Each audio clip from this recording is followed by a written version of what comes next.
Voltamos com o segundo bloco do Clube da Bola. Estou aqui com a minha edição do Notícias do Dia do Fim de Semana. Referência e informação na Grande Florianópolis. Vou mostrar aqui para o Nelson Moraes. Se você não tem o ND aí na sua região, não tem problema. O ndonline.com.br traz tudo na versão digital aqui. Tudo que tem no jornal tem na versão também no ND Online. Como sempre, a coluna de Fábio Machado traz uma foto. E todo dia uma foto que eu chamo aqui a foto memória.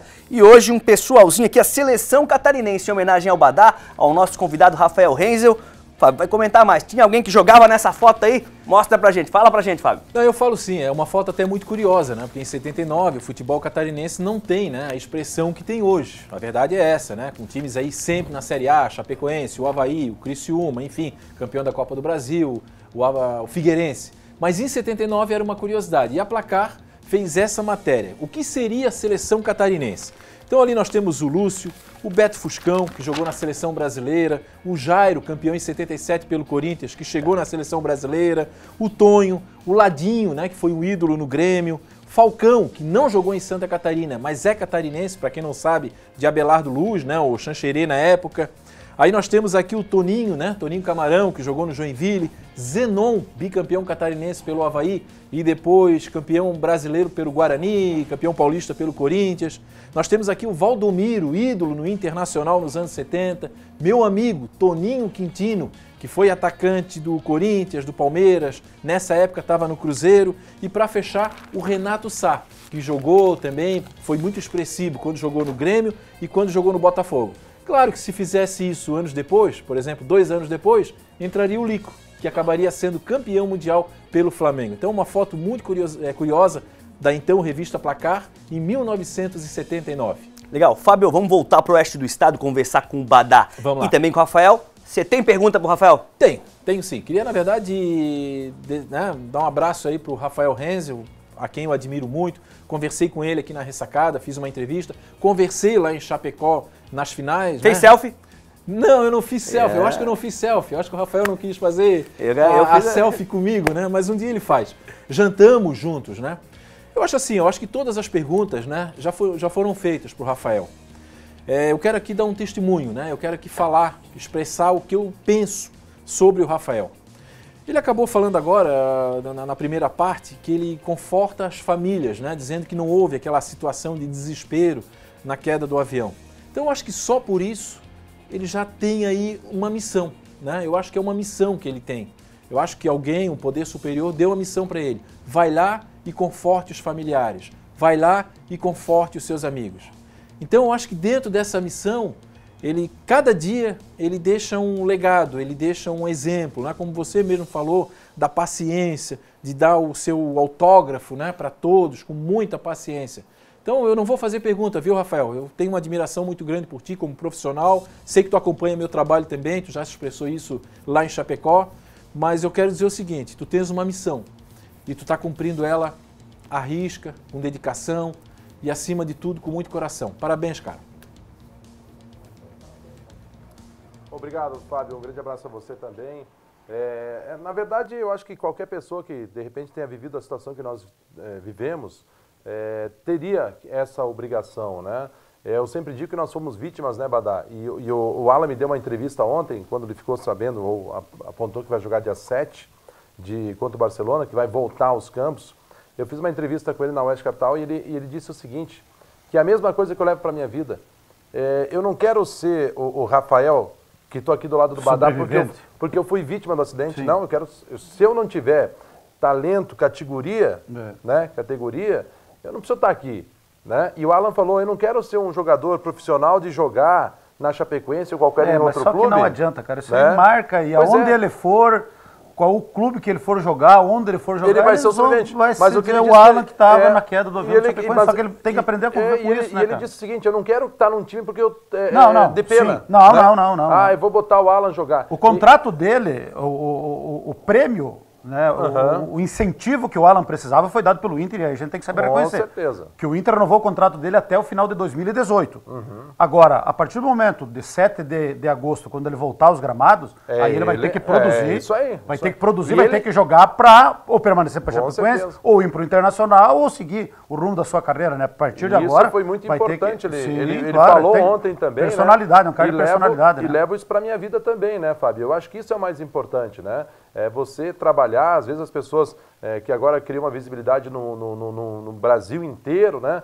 Aí você fala do livro, as pessoas, agora de repente vai querer ganhar dinheiro com a tragédia. Primeiro que o cara não lê livro, né? Se o cara imaginar que alguém vai ficar rico lendo livro. Aí eu tô trabalhando das 7 às 10 da manhã todos os dias, estou trabalhando das 5h30 às 7 da noite na rádio e estou narrando os jogos da Chapecoense em todo o Brasil. Viajando bastante. E viajando bastante. Então, essa é a minha profissão. E as perguntas que mais fazem, além dessa do Fábio, da missão, enfim, é o que mudou na minha vida. Sim. E eu, graças a Deus, nada mudou na minha vida.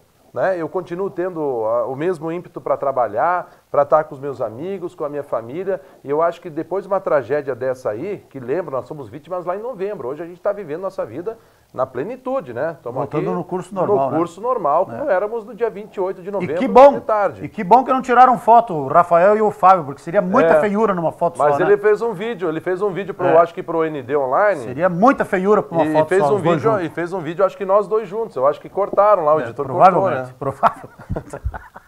Badá, já que a gente citou aqui o Alan, a Fernanda Mora, nossa repórter de Chapecó, conversou com ele essa semana sobre essa expectativa de voltar aos gramados. Vamos ver o que o Alan Ruschel falou pra gente. Tô pronto, né? Graças a Deus eu fiz a minha parte de recuperação total já. Competi aqui ontem num jogo treino contra o Ipiranga de Erechim, me senti bem, né? Me senti pronto para competir, isso que é o mais importante, né? E competir em alto nível. Então, fico à disposição do Vinícius, né? Mas claro que existe tudo um contexto por trás de tudo isso, a gente sabe o momento certo de voltar, a gente tá estudando isso, o dia também, a gente vai conversar ainda, temos tempo, né? Tem um ano todo pela frente aí, então só o fato de eu poder voltar a jogar, mostrar que eu realmente estou à disposição, que eu posso competir, já é uma coisa de um tamanho gigantesco para mim, acho que para muita gente também, então estou muito feliz por esse momento. E a expectativa, o sentimento, como é que tá de poder voltar a uma partida oficial? Conta pra gente. Ansioso, né? Acho que como um moleque, né, que tá começando, 10 anos atrás eu estava estreando como profissional, né? E agora muito perto de reestrear de novo, então estou realizando um sonho pela segunda vez consecutiva. Né? Realizei um sonho que foi me tornar atleta e agora realizar um sonho que é voltar a jogar futebol. Então, através de mim, eu sei que muita gente vai estar realizando esse sonho também, porque acredito que estou sendo um exemplo bom de superação para muita gente. Então, fico feliz também em poder estar ajudando de alguma forma. Que legal, o Alan Ruschel aí. Fazer o seguinte, vamos botar o Juca, que eu tenho certeza que o Juca tem pergunta para essa dupla aí. Vou colocar o Juca lá no norte do estado. Tá aqui já o Juca. Juca, fica à vontade de fazer sua pergunta aí pro Rafael Renzel, pro Badá, o Fábio Machado, para mim, mas eu acho que você tem que direcionar pro Rafael. Vai lá. Isso aí, Mancha. Primeiramente, muito obrigado por você não ter solicitado a minha primeira pergunta, porque eu confesso que meus olhos encheram de lágrima, a voz embargou na narração do Rafael. Rafael, que legal, cara. Parabéns ao Rafael, que estará dia 18 de agosto aqui na maior cidade do estado, vai dar uma palestra legal. A procura por ingressos tem sido bem grande, até porque todo mundo quer conversar com o Rafael, quer ouvir o depoimento dele, até porque será uma palestra um pouco mais longa. Então, dia 18 de agosto, o Rafael vai estar aqui, certamente a gente vai estar por lá também. Rafael, minha pergunta para ti, antes de tudo, parabéns por essa lição de vida aí, por esses ensinamentos, ao Fábio também, que colocou muito bem ali o testemunho, legal. Eu acho que tudo isso reflete também um pouco dos sentimentos nós aqui de Joinville. Mas a minha pergunta para ti, Rafael, a tua narração me fez pensar muita coisa, cara. Acho que foi um momento, assim, de uma emoção, de uma comoção muito grande que também nos fez sentir a mesma coisa, porque acho que todo mundo... A gente brinca aqui com o Badá, brinca com o Fábio, sobre Avaí, sobre Figueirense, mas eu acho que essa comoção tomou conta de muita gente. O que passou realmente pela tua cabeça naquela narração, cara? Conseguiu remeter um pouco aos tempos ali de Danilo, enfim, aquela fase bacana da Chapecoense, porque a gente percebe um extravaso muito grande, assim, um extravaso positivo, um extravaso de felicidade mesmo. Eu queria que você falasse um pouquinho sobre essa maravilhosa narração e parabéns. Você encheu os meus olhos de lágrimas. Eu acho que, primeiro, que tenho certeza que todos os colegas que estavam narrando o jogo tiveram o mesmo sentimento. Quando saiu o sorteio que subiu a moedinha, Badá, e deu claro. ala norte para cobrar os pênaltis, assim que o juiz sinalizou, eu já... Tanto é que no meio da transmissão eu tive que passar a bola, né, para os comentaristas para me recompor.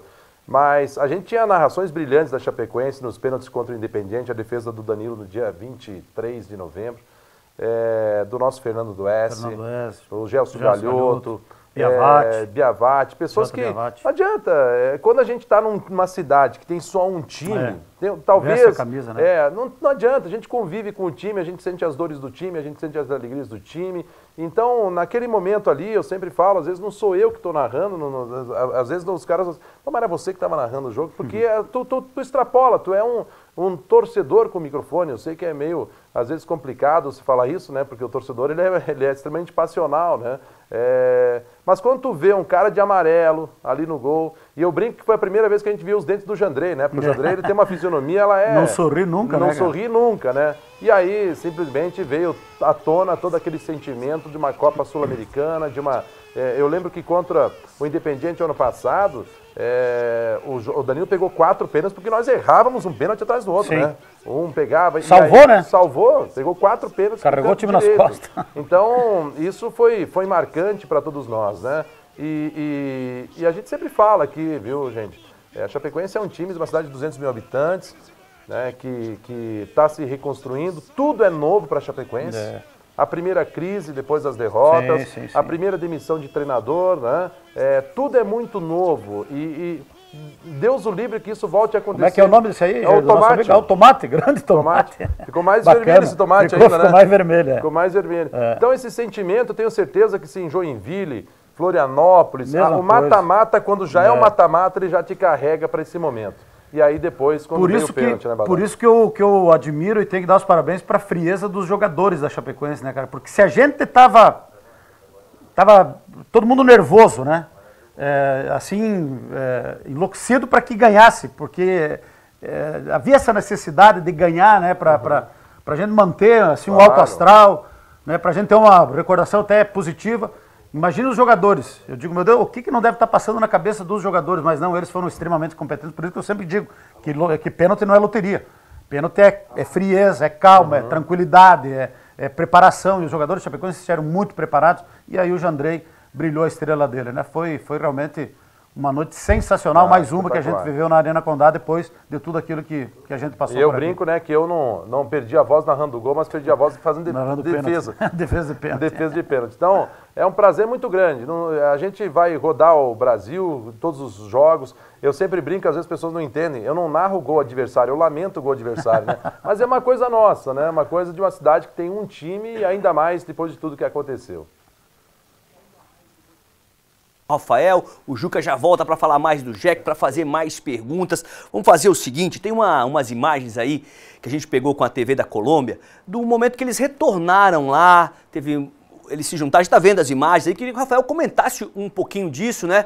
Não são imagens do acidente, essa imagem já são do retorno deles ao local do acidente. O Rafael me relatou quando a gente conversou, que é um local de difícil acesso, muita árvore, muita dificuldade mesmo para chegar lá. Rafael, conta pra gente mais uma vez, você que já falou sobre isso muito, o que vocês foram fazer exatamente nesse dia lá, qual foi o motivo dessa reunião de todos vocês novamente na Colômbia?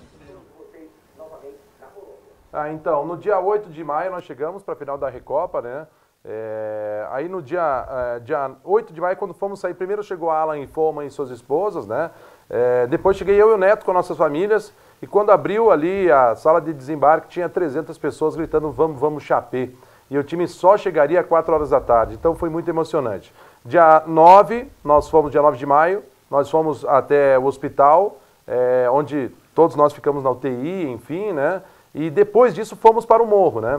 Eu estava com um médico, né, um anestesista lá da Colômbia, e ele sempre disse, olha, você não vai fazer nada aqui em Medellín, eu vou te levar para lá e para cá, enfim. Os jogadores foram para o almoço, que era próximo do meio-dia, e eu fiz a caminhada com minha família e mais 2 equipes de televisão sozinhos. Quando eu voltava já, aí chegavam os demais jogadores, né? Eu pedi para fazer o caminho, né, que os socorristas foram para me salvar, e foi muito difícil fisicamente para mim, né? Foi o maior esforço que eu tinha feito até então. porque eles abriram, né, uma picada no meio do mato para chegar até o topo, onde houve a colisão, né, onde o avião bateu. E assim foi muito impactante para mim, né, para ver onde eu estava. Eu sempre digo que a minha data de nascimento é dia 29 de novembro, a outra data, porque eu fui encontrado no dia 29, né? Na verdade, eu que chamei os socorristas também. Era muito íngreme, 70 graus de inclinação mais ou menos, muito difícil mesmo de você ser socorrido, né? Porque, imagina, chegam as equipes de resgate, não sabem quantas pessoas estão lá, não sabem onde colidiu, como é que estava, tinha que abrir buracos no meio da mata, muito frio, né? Chovendo. O Neto, por exemplo, foi 8 horas depois, né, para ser socorrido. Eu fui 5 horas, mas isso tudo, depois você olhando, você mostra como a nossa gratidão por esses homens que não desistiram jamais de nos procurar, porque depois disso tivemos as consequências do acidente, né? Pulmões perfurados, 7 costelas quebradas, pneumonia, lesões nos pés, mas graças a Deus, né, não tivemos nenhum problema neurológico. Hoje a nossa fala continua, todos estão, graças a Deus, muito bem, os bolivianos também estão muito bem, temos contato. Então a gente vai, como disse para o Badá, né, a gente vai lembrar sempre, não tem como escapar de a gente lembrar sempre desse acidente. E no nosso caso, além de lembrar, a gente vai comemorar também, né, por estarmos aqui depois de um milagre grandioso que nós tivemos. E realmente, dia 18 eu vou estar em Joinville, dia 17 em Jaraguá e dia 16 eu vou estar em Rio do Sul, na Fersul também. Nós vamos conversar muito sobre isso, né? Mas não sobre o acidente, mas sobre a possibilidade da vida, da motivação. E como eu disse, é um prazer muito grande poder estar aqui, né? Porque, Mancha, amigos, nós estávamos lá, né, entubados, tentando nos recuperar. Agora, eu lembro que me falaram dos sentimentos dos nossos amigos aqui, dos nossos familiares, da cidade de Chapecó, do morador de Chapecó, do morador do Brasil, dos colegas, por exemplo, o Badá também perdeu colegas.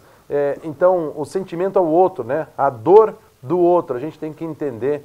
Minimamente a gente vai conseguir saber a dor do outro e por isso temos que agradecer pela nossa vida de hoje estarmos aqui. Repito, fomos vítimas lá atrás, hoje somos apenas digamos assim, um motivador, né? Uma pessoa que pode contar algumas histórias de superação que foram determinantes para que seguíssemos nossa vida normal 40 dias depois do acidente, voltar a trabalhar e 50 dias depois voltar a narrar um jogo de futebol.